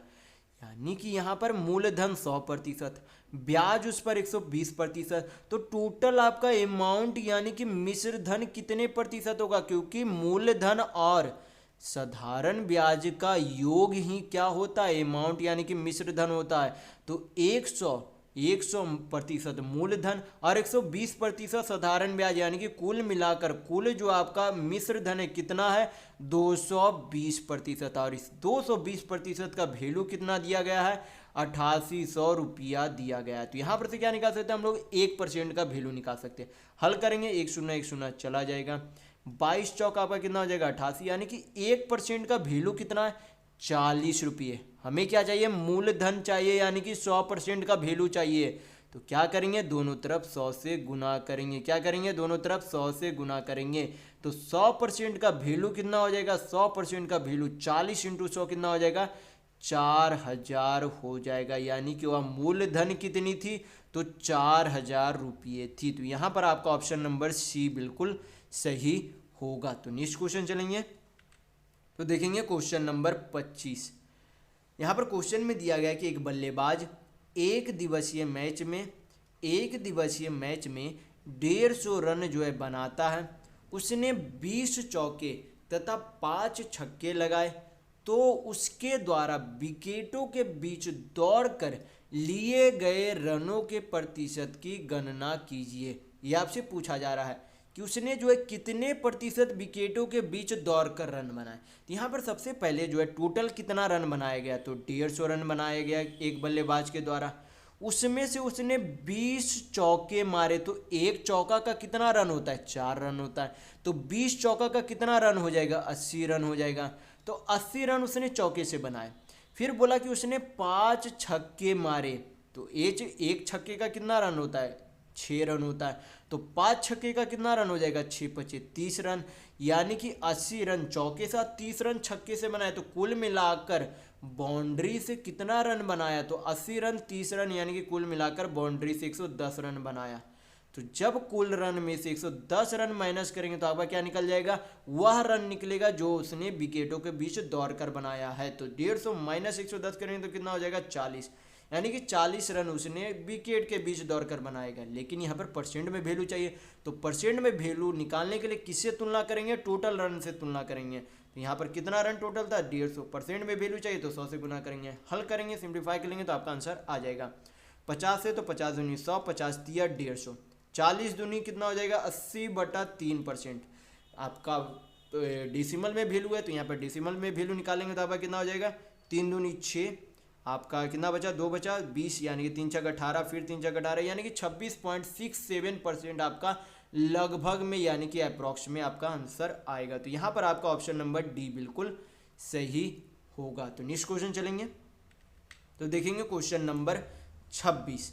यहाँ पर क्वेश्चन में दिया गया है कि XYZ एक कार को 30 दिन, 45 दिन, 90 दिनों में कर सकते हैं, तो कार को कितने दिनों में पूरा किया जा सकता है यदि Y तथा Z मिलकर हर दूसरे दिन X का सहायता करते हैं। तो यहाँ पर सबसे पहले हम लोगों को क्या निकालना होगा, XYZ की इफिशियंसी यानी कि कार्य क्षमता निकालनी होगी। तो यहाँ पर जो X अकेले कितने दिनों में कार्य कर सकता है, तो 30 दिनों में। Y जो है उसी कार को अकेले 45 दिनों में कर सकता है। जेड अकेले उसी कार को 90 दिनों में कर सकता है। यहाँ पर क्या करेंगे, तीनों का एलसीएम यानी कि लघुत्तम ले लेंगे। तो 30, 45 और 90 का एलसीएम कितना होता है, तो 90 होता है। 90 को 30 से भाग करेंगे तो कितना आएगा, 3। 90 को 45 से भाग करेंगे तो 2। 90 को 90 से भाग करेंगे तो 1, यानी कि यक्स एक दिन में कितना काम करता है, 3 काम करता है। वाई एक दिन में 2 काम करता है। जेड एक दिन में 1 काम करता है। ये आपसे यहाँ पर निकल गया, यानी कि यक्स की इफिशियंसी 3 है, वाई की इफिशियंसी 2 है, जेड की इफिशियंसी 1 है। तो यहाँ पर बोला गया कि पहला दिन जो है कौन काम करता है, सिर्फ यक्स काम करता है। पहला दिन जो है सिर्फ यक्स काम करता है, यानी कि पहला दिन यानी कि एक दिन में कितना काम हुआ, यक्स 3 काम करता है। फिर बोलता है कि दूसरा दिन जो है यक्स के साथ वाई और जेड दोनों काम करते, यानी कि एक दिन और यानी कि अगला दिन में यक्स के साथ वाई और जेड दोनों काम करते, यानी कि जब दूसरा दिन हर एक दूसरा दिन तीनों मिलकर काम करते हैं, तो तीनों मिलकर कितना काम करेंगे, तो 3 2 5 1 6, यानी कि दूसरा दिन में 6 काम करेंगे। यानी कि 2 दिन का काम जो है कितना हो जाएगा, 9 काम हो जाएगा। 2 दिनों में कितना काम किया जाएगा, तो 9 काम किया जाएगा। करना कितना काम है, ये जो आपका एलसीएम आता है वही आपका क्या हो जाता है, टोटल वर्क यानी कि कुल कार्य होता है। तो करना कितना काम है, 90 काम करना है, यानी कि इस काम को 90 बनाने के लिए दोनों तरफ क्या कर देंगे, 10 से गुना करेंगे। तो आपका कितना हो जाएगा, 10 दूनी 20 दिनों में कितना काम हो जाएगा, 90 काम हो जाएगा। तो इस 90 काम को कितना दिन लगेगा, तो यहाँ पर 20 दिन लगेगा। तो यहाँ पर आपका ऑप्शन नंबर डी बिल्कुल सही होगा। तो नेक्स्ट क्वेश्चन चलेंगे, तो देखेंगे क्वेश्चन नंबर 27। यहाँ पर क्वेश्चन में दिया गया है कि एक निश्चित धनराशि 2 वर्षों में चक्रवृद्धि ब्याज की 20% वार्षिक दर पर 7200 रुपये हो जाती है, जबकि ब्याज जो है वार्षिक संयोजित होती है। तो आपसे पूछा जा रहा है कि धनराशि क्या है। तो सबसे पहले यहाँ पर क्या करेंगे, परसेंट को फ्रैक्शन में चेंज करेंगे। तो 20% का फ्रैक्शन वैल्यू कितना हो जाएगा, 1/5। 20% का फ्रैक्शन वैल्यू 1/5 होगा, यानी कि 5 की कोई राशि पर, 5 यूनिट की कोई राशि पर हर एक साल प्रति ईयर यानी कि एवरी ईयर जो है 1 यूनिट का उस पर ब्याज लगता है। यानी कि अगर पहले साल में 5 यूनिट की कोई राशि थी तो उस पर 1 यूनिट का ब्याज लगकर कितना हो जाएगा, 6 यूनिट पहले साल में। दूसरे साल में भी आपका ये होगा कि 5 यूनिट की कोई राशि है तो उस पर 1 यूनिट का ब्याज लगकर कितना हो जाएगा, 6 यूनिट होंगे। तो यहाँ पर जो है ये जब आप गुना करेंगे तो आपका क्या निकलेगा, प्रिंसिपल निकलेगा, और जब आप इधर गुना करेंगे तो आपका क्या निकलेगा, अमाउंट यानी कि मिश्र धन निकलेगा। तो यहाँ पर आपका क्या आ जाएगा, प्रिंसिपल और अमाउंट का रेशियो में वैल्यू आ जाएगा। तो कितना हो जाएगा, 5 5 25, रेशियो कितना हो जाएगा, 6 6 36 हो जाएगा। कितना हो जाएगा, 6 6 36, यानी कि मूलधन जो है कितना यूनिट है, 25 यूनिट। मिश्र धन कितना यूनिट है, 36 यूनिट है। और इस 36 यूनिट के बराबर यहाँ पर कितना रुपया दिया गया, 7200 रुपया दिया गया। 36 यूनिट के बराबर कितना रुपया दिया गया, 7200 रुपया दिया गया। तो 1 यूनिट का वैल्यू कितना हो जाएगा, 36 को 7200 को काटेंगे तो कितना बार में चला जाएगा, 200 बार में। यानी कि 1 यूनिट बराबर कितना रुपये है, तो 200 रुपये। तो हमें निकालना 25 यूनिट का वैल्यू, तो क्या करेंगे, 200 में 25 से गुना करेंगे तो 25 यूनिट का वैल्यू आ जाएगा। तो 25 दुनिया का कितना हो जाएगा, 50, यानी कि कुल मिलाकर 5000 हो जाएगा। यानी कि मूलधन कितना आ जाएगा, 5000 रुपये। तो यहाँ पर आपका ऑप्शन नंबर डी बिल्कुल सही होगा। तो नेक्स्ट क्वेश्चन चलेंगे, तो देखेंगे क्वेश्चन नंबर 28। यहाँ पर क्वेश्चन में दिया गया है कि राम एक बचत खाते में 2000 रुपये डालता है, यदि उस पर 20% वार्षिक ब्याज मिलता है जो छमाही संयोजित होता है तो 1 वर्ष बाद उनके खाते में कितनी धनराशि होगी, ये आपसे पूछा जा रहा है। लेकिन जो यहाँ पर आपका रेट यानी कि दर बोला गया है, जो आपका ब्याज लग रहा है वो कैसा लग रहा है, छमाही यानी कि हाफ ईयरली लग रहा है, यानी कि 6 मंथली लग रहा है, ये आपसे क्वेश्चन में बोला जा रहा है। तो यहाँ पर जो आपका रेट यानी कि दर दिया गया है वो 1 साल का दिया गया है। कैसा, वार्षिक ब्याज दर है ये। तो 1 साल में अगर 20% ब्याज लगता है तो 1 साल में कितने महीने, कितने छमाही होते हैं, यानी कि कितने हाफ ईयरली होते हैं, तो 2 हाफ ईयरली होते हैं। 6 महीना का 2 हाफ ईयरली होता है। तो अगर पूरे साल में 20% ब्याज लगता है तो एक छमाही में कितने का ब्याज लगेगा, टोटल 2 छमाही है तो 2 से डिवाइड करेंगे, यानी कि एक छमाही में कुल मिलाकर 10% का ब्याज लगेगा। कितने का ब्याज लगेगा, 10% का ब्याज लगेगा। तो 10% का फ्रैक्शन वैल्यू कितना हो जाएगा, 1/10। यानी कि यहाँ पर से हमें पता चलती है कि 10 यूनिट की कोई राशि पर 1 यूनिट का हर एक साल ब्याज लगता है। तो 10 यूनिट की राशि पर 1 यूनिट का ब्याज यानी कि कितना यूनिट हो जाएगा, 11 यूनिट। दूसरे साल में भी 10 यूनिट की कोई राशि पर 1 यूनिट का ब्याज यानी कि 11 यूनिट। इधर आपका प्रिंसिपल यानी कि मूलधन, इधर आपका अमाउंट यानी कि मिश्र धन का गुना होगा। तो आपका कितना हो जाएगा, प्रिंसिपल यानी कि मूलधन 10 × 10 यानी कि 100 यूनिट, 11 × 11 यानी कि 121 यूनिट आपका क्या हो जाएगा, अमाउंट यानी कि मिश्र धन होगा। लेकिन यहाँ पर से आपसे क्या पूछा जा रहा है कि वह धनराशि जो बैंक में 1 साल बाद मिलेगी, यानी कि आपसे अमाउंट पूछा जा रहा है। तो यहाँ पर सबसे पहले दिया क्या गया क्वेश्चन में, प्रिंसिपल यानी कि मूलधन दिया गया है। तो इस 100 यूनिट का वैल्यू कितना है, 2000 है। 100 यूनिट का वैल्यू कितना है, तो 2000 रुपये। तो 20 चला गया, यानी कि 1 यूनिट का वैल्यू 20 रुपये। हमें चाहिए क्या, मिश्र धन चाहिए, यानी कि 121 यूनिट का वैल्यू चाहिए। तो 1 यूनिट का वैल्यू अगर 20 रुपये है तो 121 यूनिट का वैल्यू निकालने के लिए 20 में 121 का गुना करेंगे तो कितना हो जाएगा, 0। 121 दूनी 242 होगा, यानी कि 2420 रुपये का क्या मिलेगा, अमाउंट यानी कि मिश्र धन प्राप्त होगा। तो यहाँ पर आपका ऑप्शन नंबर डी बिल्कुल सही होगा। तो नेक्स्ट क्वेश्चन चलेंगे, तो देखेंगे क्वेश्चन नंबर 29। यहाँ पर क्वेश्चन में दिया गया कि रिचर्ड की कार 1 लीटर पेट्रोल में 25 किलोमीटर चलती है। फिर बोला गया कि यदि पेट्रोल का मूल्य 75 रुपये प्रति लीटर है तो रिचर्ड की कार 1500 रुपये के पेट्रोल में कितने किलोमीटर की दूरी जो है तय कर सकता है। तो यहाँ पर सबसे पहले क्या निकालेंगे कि उस रुपये में कितना पेट्रोल जो है खरीद सकता है। यहाँ पर बोला गया कि 75 रुपये में 75 रुपये प्रति लीटर है, टोटल जो है खर्च कितना करता है, 150 रुपये खर्च करना चाहता है। यानी कि यहाँ पर से जब 1500 को 75 से भाग देंगे तो आपका क्या निकल जाएगा, कुल पेट्रोल का लीटर जो कि वो 1500 रुपये में खरीद सकता है उसका संख्या आ जाएगा। तो 75 दूनी 150 यानी कि कितने बार में चला जाएगा, 20 बार में, यानी कि 1500 रुपये में वो कितने लीटर खरीद सकता है, 20 लीटर पेट्रोल खरीद सकता है। तो 1 लीटर पेट्रोल से 25 किलोमीटर की दूरी तय करता है। तो कुल मिलाकर 20 लीटर में कितनी दूरी तय करेगा, तो 20 इंटू क्या कर देंगे, यहाँ पर 25 कर देंगे तो आपका क्या निकल जाएगा, टोटल डिस्टेंस यानी कि कुल दूरी निकल जाएगा। तो 20 इंटू 25 करेंगे तो आपका कितना हो जाएगा, 20 इंटू 25 आपका 500 किलोमीटर आ जाएगा कि उसके द्वारा 1500 रुपये में 500 किलोमीटर की दूरी तय कर सकती है। तो यहाँ पर आपका ऑप्शन नंबर बी बिल्कुल सही होगा। तो नेक्स्ट क्वेश्चन चलेंगे, तो देखेंगे क्वेश्चन नंबर 30। यहाँ पर क्वेश्चन में दिया गया कि अनिल, विनय और चिन्मय के बीच 200 रुपये बांटे गए हैं। फिर बोला गया कि विनय को चिन्मय से 50% अधिक रुपये प्राप्त हुए। फिर बोला गया कि अनिल को विनय को मिले धन के 150% से 10 रुपये अधिक प्राप्त हुए तो अनिल को कितना धन प्राप्त हुआ, ये आपसे पूछा जा रहा है। तो यहाँ पर कितने लोग कुल है, अनिल, विनय और कौन है, चिन्मय है, यानी कि ABC, अनिल, विनय और चिन्मय।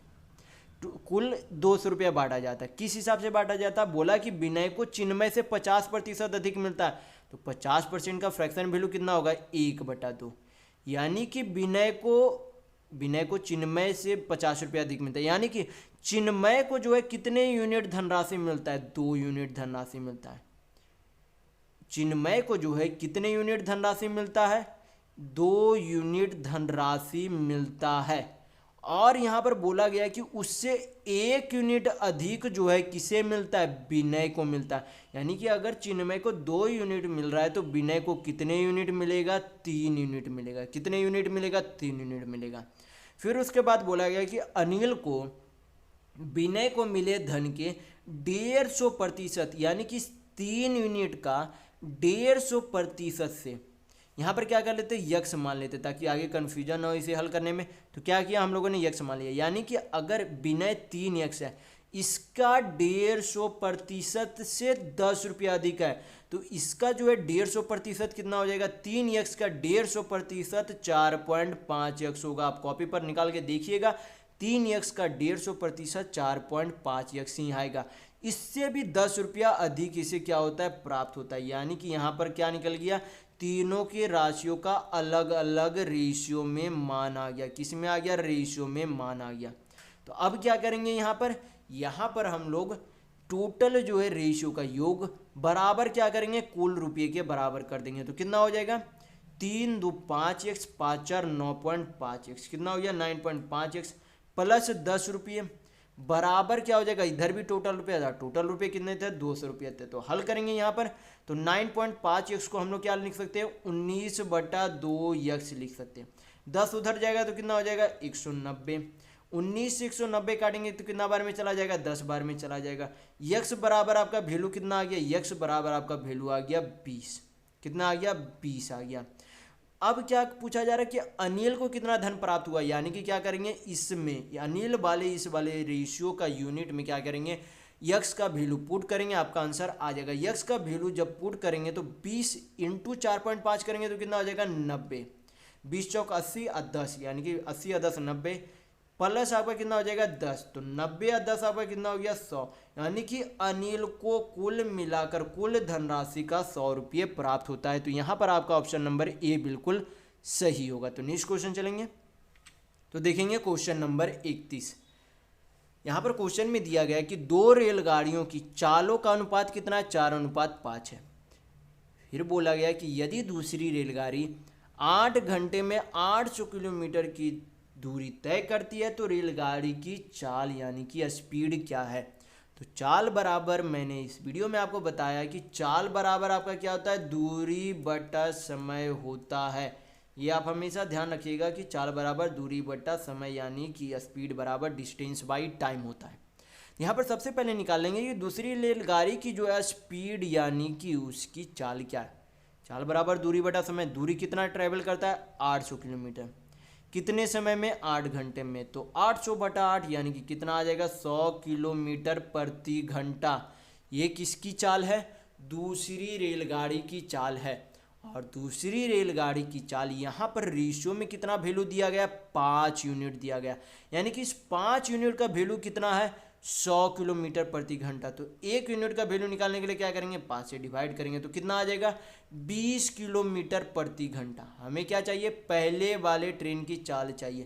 तो पहले वाले ट्रेन की चाल कितनी है, 4 यूनिट है।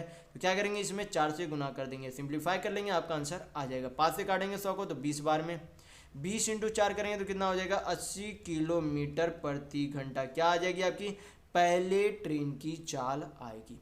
तो यहाँ पर आपका ऑप्शन नंबर डी बिल्कुल सही होगा। तो नेक्स्ट क्वेश्चन चलेंगे, तो देखेंगे क्वेश्चन नंबर 32। यहाँ पर क्वेश्चन में दिया गया है कि एक समबाहु त्रिभुज PQR की भुजाओं के मध्य बिंदु XYZ है। यानी कि एक त्रिभुज है, इस तरीके से त्रिभुज है। त्रिभुज की जो है तीनों भुजा की बिंदु क्या दी गई है, PQR, और इसकी मध्य बिंदु क्या दी गई, जैसे कि PQ के मध्य बिंदु X, QR की Y और PR की Z। बोला जा रहा है कि PQR का परिमाप यानी कि पेरीमीटर अगर 24 सेंटीमीटर है तो इस XYZ वाले ट्रायंगल का परिमाप क्या होगा, यानी कि पेरीमीटर क्या होगा। तो यहाँ पर इस तरीके के प्रश्न में आपको 2 चीज़ जो है, अगर परिमाप की जगह यहाँ पर क्षेत्रफल पूछ लेता तब आपका क्या होता, यहाँ पर परिमाप पूछा है तब क्या होगा, मैं यहाँ पर दोनों आपको बता देता हूँ, आपको दोनों ध्यान रखना है। जब आपसे बोला जाए कोई कोलेटरल ट्रायंगल यानी कि समबाहु त्रिभुज दिया हुआ रहे और इस तरीके से मध्य बिंदु को मिलाकर पूछ लिया जाए कि इस ट्रायंगल का एरिया क्या होगा, तो इस ट्रायंगल का एरिया क्या होगा, इस पूरे बड़े वाले समबाहु त्रिभुज के ट्रायंगल का कुल क्षेत्रफल का कितना होगा, 1/4 होगा। कितना होगा, 1/4 होगा। जब आपका क्षेत्रफल पूछ लिया जाए, इस वाले ये ट्रायंगल का क्षेत्रफल पूछ लिया जाए, तब क्षेत्रफल निकालने का तरीका क्या होता है, इस बड़े वाले त्रिभुज का क्षेत्रफल का 1/4 क्या हो जाता है, इस XYZ का क्षेत्रफल होता है। लेकिन यहाँ पर क्या बोला जा रहा है, परिमाप यानी कि पेरीमीटर पूछा जा रहा है।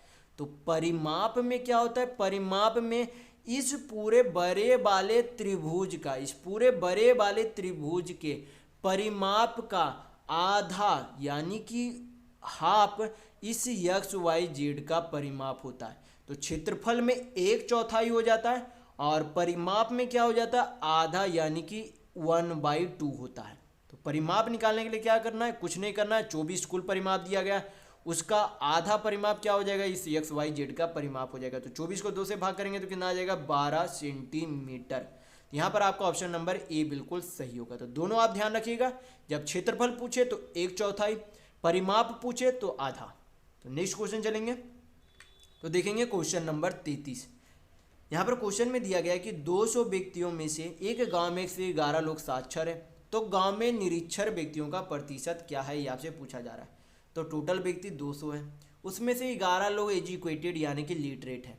कितने लोग जो है, जो बाकी बचे 200 में से 111 लोग अगर पढ़े लिखे हैं, तो बाकी जो बचे हुए क्या है, अनपढ़ है। तो 200 माइनस 111 करेंगे तो आपका कितना आ जाएगा, 89, यानी कि 89 लोग ऐसे हैं जो कि निरक्षर यानी कि इलिटरेट है। तो हमें परसेंट में वैल्यू चाहिए, कुल जो है व्यक्तियों की संख्या कितनी थी, 200, तो नीचे 200, परसेंट में वैल्यू चाहिए तो 100 से गुना करेंगे, हल करेंगे, आपका आंसर आ जाएगा 2 शून्य 2 शून्य चला गया। पॉइंट में वैल्यू है तो 89 को 2 से भाग करेंगे तो आपका कितना हो जाएगा, 44 दूनी 88, 1 बचा तो 2 बचे 10, यानी कि 44.5% आपका आएगा। तो यहाँ पर आपका ऑप्शन नंबर सी बिल्कुल सही होगा। तो नेक्स्ट क्वेश्चन चलेंगे, तो देखेंगे क्वेश्चन नंबर 34। यहाँ पर क्वेश्चन में दिया गया है कि मनु की गुल्लक में 50 पैसे, 1 रुपये और 2 रुपये के सिक्के 4:3:6 यानी कि 4:3:6 के अनुपात में है। फिर बोला गया कि यदि गुल्लक में कुल राशि 221 रुपये है तो 50 पैसे की सिक्कों की संख्या ज्ञात कीजिए, ये आपसे पूछा जा रहा है। तो यहाँ पर क्या करेंगे, रेशियो में यक्स वैल्यू पुट कर लेते हैं ताकि आगे कन्फ्यूजन ना हो हल करने में। तो यहाँ पर जो है 50 पैसे को क्या करेंगे, सभी को रुपये में चेंज कर लेंगे, जो भी आपका पैसे में उसे रुपये में चेंज करेंगे। तो 50 पैसे का रुपये में चेंज करेंगे तो कितना हो जाएगा, 1/2 रुपीज।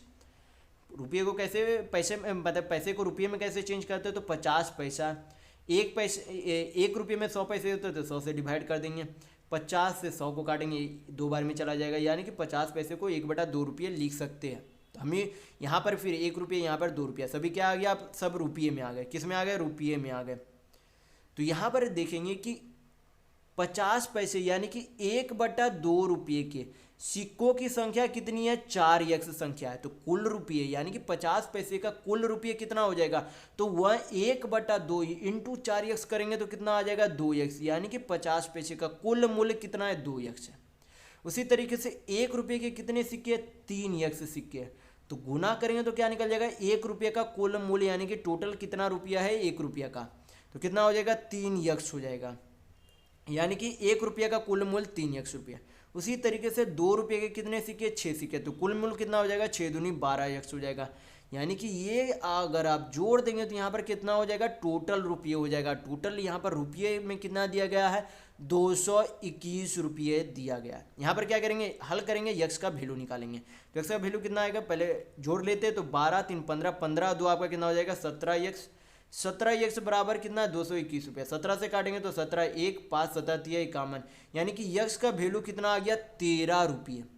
कितना आ गया, यक्स बराबर आ गया 13, यानी कि यहाँ पर यक्स का वैल्यू, यहाँ पर हम लोगों ने यक्स का वैल्यू अगर यहाँ पर पुट करेंगे तो आप क्या निकाल सकते हैं, किसी भी सिक्के का उसके संख्या निकाल सकते हैं, क्योंकि ये जो रेशियो दिया गया था संख्या का अनुपात दिया गया था। तो 50 पैसे के टोटल जो है कितने सिक्के थे, तो 4x सिक्के थे।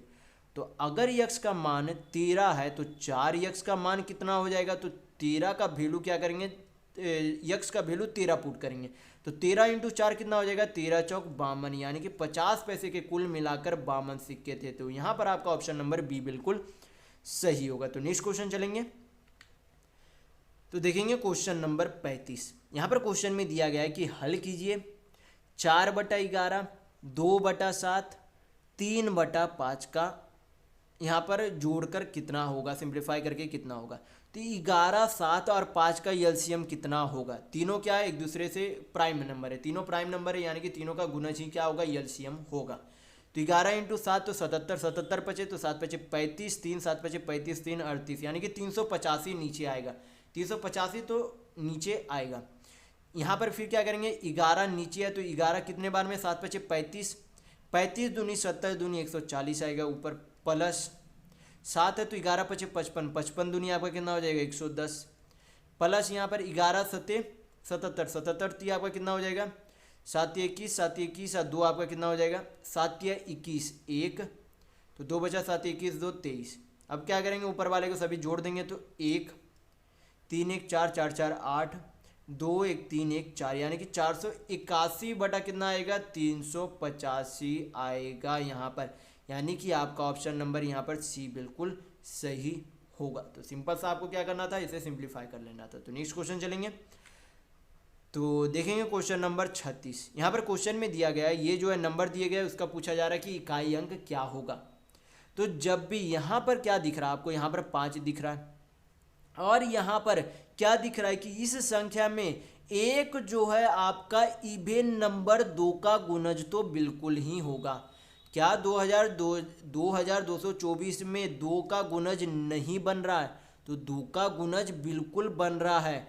यानी कि यहाँ पर जो है 5 का कभी कोई भी संख्या जब 2 से गुना किया जाएगा तो इकाई अंक पावर कुछ भी रख लिया जाए, इकाई अंक हमेशा क्या आएगा, 0 यानी कि 0 आएगा।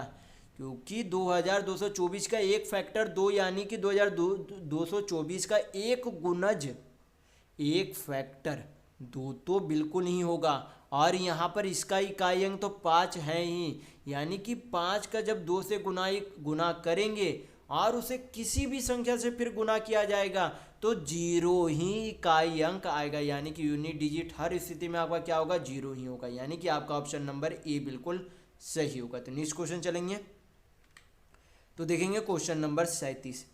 यहाँ पर क्वेश्चन में दिया गया है कि एक बर्तन को जूस से पूरी तरह भरने में 12.5 मिनट लगते हैं, किंतु बच्चे लगातार इन बर्तन में से इस दर से जूस पी रहे हैं कि बर्तन 25 मिनट में खाली हो सकता है। तो आपसे पूछा जा रहा है कि वर्तमान दर पर बर्तन को पूरा भरने में कितना समय लगेगा, ये आपसे पूछा जा रहा है। तो यहाँ पर जो है क्या निकालेंगे, भरने वाले का इफिशियंसी और खाली करने वाले का इफिशियंसी निकालेंगे। तो यहाँ पर जो है भरता कितने मिनट में है, तो 12.5 मिनट में, यानी कि कितना मिनट बोल सकते हैं, 25/2 मिनट बोल सकते हैं। तो 25/2 हम लोगों ने लिख लिया। फिर यहाँ पर जो है अगला जो है खाली कितने में करता है, 25 मिनट में करता है। तो यहाँ पर क्या करेंगे, इसका एलसीएम, ऊपर वाले का एलसीएम और नीचे 25 का एलसीएम, दोनों का एलसीएम कितना हो जाएगा, 25 ही हो जाएगा। 25 को जब 25/2 से भाग करेंगे तो इफिशियंसी यानी कि कार्य क्षमता कितनी आ जाएगी, 2, और जब 25 को 25 से भाग करेंगे तो कितना आ जाएगा, 1। यानी कि यहाँ पर से पता चलता है कि भरने वाले की कार्य क्षमता कितनी है, 2 यूनिट, और खाली करने वाले की कार्य क्षमता कितनी है, 1 यूनिट। यानी कि जब दोनों एक साथ खोल देंगे तो 2 यूनिट से भरेगा और 1 यूनिट से खाली करेगा। तो दोनों जब एक साथ खोलेंगे तो 2 यूनिट भरेगा, लेकिन उसमें से 1 यूनिट खाली कर देगा उसी समय में। यानी कि 1 मिनट में कितना यूनिट भरेगा, तो 1 यूनिट भरेगा। कितना यूनिट भरना है, 25 यूनिट भरना है। तो 1 मिनट में अगर 1 यूनिट भरना है तो 25 यूनिट का टोटल भरने के लिए क्या करेंगे, दोनों तरफ 25 से गुना कर देंगे। तो 25 मिनट में आपका क्या हो जाएगा, 25 मिनट में 25 यूनिट भर जाएगा। यानी कि टोटल जो है खाली करने वाला और भरने वाला दोनों एक साथ खोल दिया जाए तो 25 मिनट में भर जाएंगे। तो यहाँ पर आपका ऑप्शन नंबर बी बिल्कुल सही होगा। तो अगर आपको वीडियो पसंद आया तो लाइक कीजिएगा, नए हैं तो चैनल को सब्सक्राइब जरूर कर लीजिएगा। ये हमारा सोशल मीडिया प्लेटफॉर्म है, आप हमसे यहाँ भी जुड़ सकते हैं। इसके लिंक आपको इस वीडियो के डिस्क्रिप्शन बॉक्स में मिल जाएंगे। और इस वीडियो को अपने दोस्तों के साथ शेयर करना बिल्कुल भी नहीं भूलिएगा, ताकि उन्हें भी इस वीडियो से लाभ मिल सके। तो इस वीडियो में बस इतना ही, मिलते हैं अगले वीडियो में, तब तक के लिए धन्यवाद।